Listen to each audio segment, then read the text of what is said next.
Feeling afraid or hesitant to step out of hiding and be more visible in your life? In this episode, I'm going to share how I had the courage to stop hiding. Hello, lovely dynamic women, and welcome to the Dynamic Women podcast. I am Diane Rolston, your host. And yeah, today I feel called to come and talk about how I got the courage to stop hiding, how I've been able to then, match the goal of really showing up fully as I am. And it's a constant battle. I'll tell you that. I'm not always going to be able to do that. And sometimes I have to muster the courage, new courage to be able to do it. Now, why should you care about this? Why is this important? Well, I'll tell you, not being visible is stopping you from achieving your goals. Not being visible means that you're inhibiting yourself from really fully living the life that you want to live. And whether that's you hiding as a person or hiding in your business or not being visible to the world, maybe in your relationships, in your community, it's holding you back. And I know because I've been held back and I've felt crappy in these moments, but somehow through a few different ways I'll share with you, I was able to persevere. And so I want to share with you today how I actually got the courage to stop hiding. So first, I'm going to share a little bit about what really brought this about. And it's because I keep meeting women, A-type, driven women, successful women, who say things like, it's just easier not to be visible. It's just easier to fly under the radar. I'm just tired of standing out. I'm tired of what happens when I do stand out. People feel threatened by me, jealous of me. They feel like it's their job to cut me down. You've heard of tall poppy syndrome, crabs in a bucket. If not, Google both of those. Basically, the idea that when you stand out, people are going to take you down. Just look at the hate that is online. These cowards standing, behind their computer screen, typing away and saying such hurtful things. Well, since I was a kid, I've been very blessed. God blessed me with skills, the ability to learn easily at school, the athleticism to play sports, and the confidence to be able to do things like public speaking and be the captain of things or the president of different things. So I know that I was given some innate skills, but I also worked my butt off. I worked my butt off to do all of these things as well. So being at practice every single day, going to the gym separately, being on multiple teams at the same time, going to extra clinics, playing in tournaments, all of these things to be better, which then meant that I wasn't able to, in school to hang out with the other kids at lunchtime because I had a meeting or I was catching up on some work because I knew I had sports after school or clubs or something. And so that meant in high school, I felt left out. On the weekends, there'd be parties, there'd be events that were happening. And this is before the day of the cell phone, And so I'd sit at home on a Friday, Saturday night, waiting for the phone to ring, and the phone wouldn't ring. And I'd call people and they'd already left. They'd already gone out for the night. And on a Monday, people would say, "Where were you?" And everyone thought that everyone else was inviting me out. Now, that just is a sad, unfortunate thing. It's not like I was bullied, but yet I was. I was called a brown noser. I was, people would tell my friends, "Oh yeah, she's just, a perfectionist and teacher's pet and all that crap." But they really knew me. And so thankfully they spoke up for me. And then when I was invited to go and play for a boys soccer team, they did not accept me. And when I was playing indoor with boys, when I would take the ball away from them, they would cuss me out and use very inappropriate sexual names towards me. And I've spoken about these in other episodes. So I'm just kind of going through a list of these, and maybe you've had some of these experiences. In high school, when I was going for student council president, the guy who wanted it, who wasn't a part of anything in school, he just wanted the title. He bullied me and gossiped about me. And then I thought when I won it, maybe it will go away. No, it just got worse. it got worse. I was basically slandered in school. And then as an adult in my business, I've been wrongfully slandered. And I know it was slander because the lawyer told me it was, and I chose not to put negative energy back into it. But this happens. And while you maybe have not had these specific cases, you maybe felt like, I'm not going to speak up at this meeting because they might not like what I have to say. Or I'm not going to share my story in this circle of friends because they're going to judge me. Or I see, someone posting about something online and I really want to share something that's in my values, but I'm not going to because I know of cancel culture and I'm going to be basically crucified here. And so this happens over and over and over and over again in moments where we don't want to speak up and we don't want to be fully ourselves and we stay hiding because it's just easier. It's easier. And then we throw COVID into the mix and then well, that's really hard to step out. And so I totally get if you're flying under the radar, I get it. I get why you don't want to be visible. I get why you're hiding, but we don't want to be in hiding. We don't want to be in hiding. And so I have to keep checking myself. Am I hiding right now?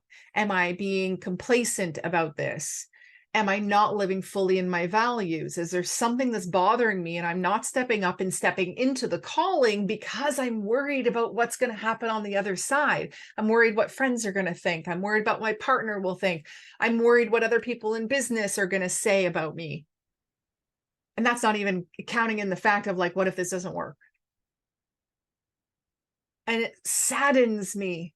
It saddens me because for me, when I have the moments of I deliver a keynote and women come up to me with tears in their eyes and they say, oh my gosh, I felt like you were speaking directly to me. Thank you for sharing that story. Thank you for pointing out these things. I could see the emotion on you and boy, did it change me. Or when I read comments or thank you cards or emails that have been sent to me and they say things like, Diane, you've changed my life. Your program is the thing that gave me confidence. If it wasn't for you, I wouldn't be where I am today. And when I'm coaching someone and I hear and they tell me afterwards, oh man, in this situation, I heard your voice. I heard your voice in my head and it gave me the clarity of what I had to do based on what I remember you saying. And so I know these moments, and this is why I'm not hiding, and this is why I'm visible. And these are the moments that either you're having because you're stepping up and you're stepping out and you're visible and you're doing the amazing work you're doing, or you're not. And you're not getting this response and you're missing out on it because you're hiding. It's important. It's important that we are visible. It's important that we are visible as our unique selves. And so how did I get the courage to stop hiding? Because I look at the cards. I read what they say. I look at the faces of the women at my events. And I know that is way more important than the crap I could face from people. So you have to be visible. Now, to which degree you're visible, that's up to you. This is one of the pillars in the Dynamic You program is around shining. And I'm not going to go fully into it, but the first stage of shining is hiding, is you're not visible at all. You're not out there. People don't know you. People don't know what's going on. And so maybe based on the past few years, maybe based on what's going on in your life, you are hiding. But it's hurting you because it's like this little spark has been distinguished. And I've had moments where my spark has been a full-on flame. And I've had other times where it is at risk of being blown out or it already is. So it's important that you get to now put yourself out there in a way that feels safe. You have permission to do that. I have had many opportunities that have put me out there.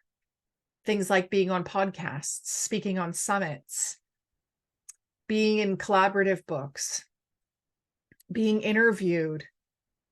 I was just interviewed by Jack Canfield a few weeks ago. I'm gonna get that out there. If you want an invitation to the watch party for this, where I'm also going to share some stories leading up to it, then please email team@dianerolston.com and get on the guest list for that. Probably do it virtually. So it's important to put yourself out there in a way that feels safe. And maybe you're not I'm going to get on stage with 20,000 people sort of be out there, and that's okay. And you're not going to be the mayor of your city, and that's okay. And you're maybe not going to start your own podcast, and that's okay. Standing out for positive things is really where I'm going. And what positive things? Whatever you're passionate about, whatever you're an expert in, that's the positive things, right? I don't want you to stand out because you wore the invisible cloak sort of idea, or I don't want you to stand out because you're a bully. I want you to stand out for the things that your clients, your customers, your family and friends have grown to love about you. So if you're standing out because you got blue hair and you crack really great jokes, or you stand out because you bake a mean pie, wonderful. Stand out for positive things. Now, I did mention the collaborative book. This is one way you can stand out. I know that when I did my very first collaborative book, I gave posts to people so they could promo, hey, announcing I'm in this book. And people weren't doing it. And then we held live book launch parties, one in Ontario, one in BC, and people weren't getting their tickets. And I was like, authors weren't. And I was like, what is going on? And what I heard from them finally, when they were honest about it, was, I don't really feel like an author. I don't feel like I'm someone who has earned this right to be called an author. I don't feel like, I feel like a fraud, like I don't have enough experience. And the funny thing is, this was coming from people who have been a couple years in their business and 20 plus years in their business. It was coming from the whole gamut. But what I saw in it was scary to be visible. They felt like, am I really this? Are people going to call me out? And you know what happened when they actually shared it? People cheered them on. People were like, how do I get my copy of the book? How do I be part of this? How do I get a ticket to the launch party? That's amazing. You're incredible. So excited to read your piece. And the floodgates of approval and acknowledgement came. And I saw them like puff up their shoulders a little bit. And it wasn't until they held the book in their hands. So we have had 2 success secrets, confidence secrets. And it wasn't until they had held the physical book in their hands that they said, oh, Diane, now I'm a real author. I'm a real author. I did it.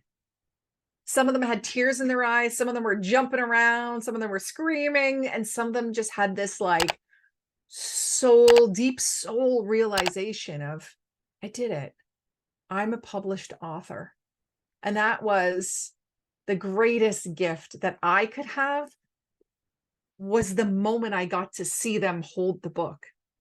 And then the moment I got to see them say yes to someone, say, can you autograph my book? And then they're writing their name, a little message in the book. It was such an amazing experience to have these group of women be hiding a little bit and being able to be more visible. And now with the title of author.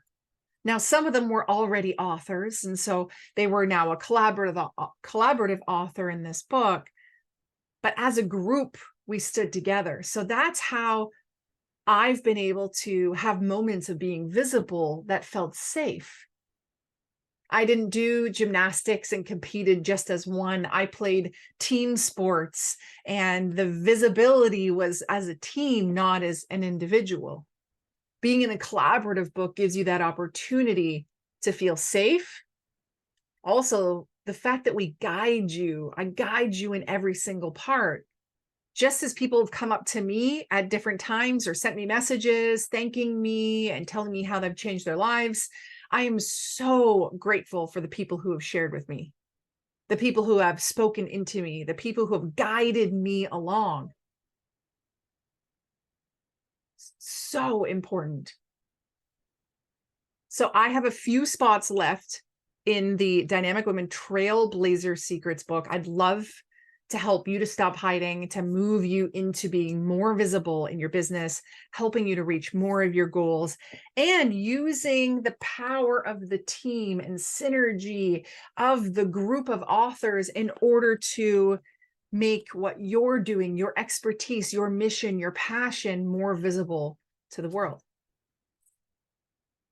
So I hope you take what I've said and see how I have had the courage to stop hiding and know that it's a process. I go into hiding, I come back out. I go into hiding, I come back out. And I'd like to think when I look at the shining pillar and I look at the different stages of shining, which are hiding, invisible, blending in, you're seen, and then being witnessed, and then shining. I'd like to think I just go between shining, being witnessed, and seen. And at just a few moments, I blend in order to preserve my energy. We'll also put the link in the notes for the Dynamic You book if you'd like to pick that up. And stay tuned for the program if you'd like to know when the next program is coming out, where I lead you through the 9 pillars of being a dynamic woman, where shining is one of them. Then please email team@dianerolston.com. So I'm wrapping this up. If there's a topic that you feel that you would love to hear from me, please let me know. I'm happy to cover questions you have or topics. Just let me know. Reach out, Diane@dianerolston.com. Make sure you hit subscribe, share with a friend, and I hope to see you over in the Dynamic Women Online, the Facebook community. It is free to join the Facebook community. I hope to see you in there, see you engaging with the community in there, sharing about yourself, and answering some of our fun engagement questions. Until next time, stay dynamic. Bye.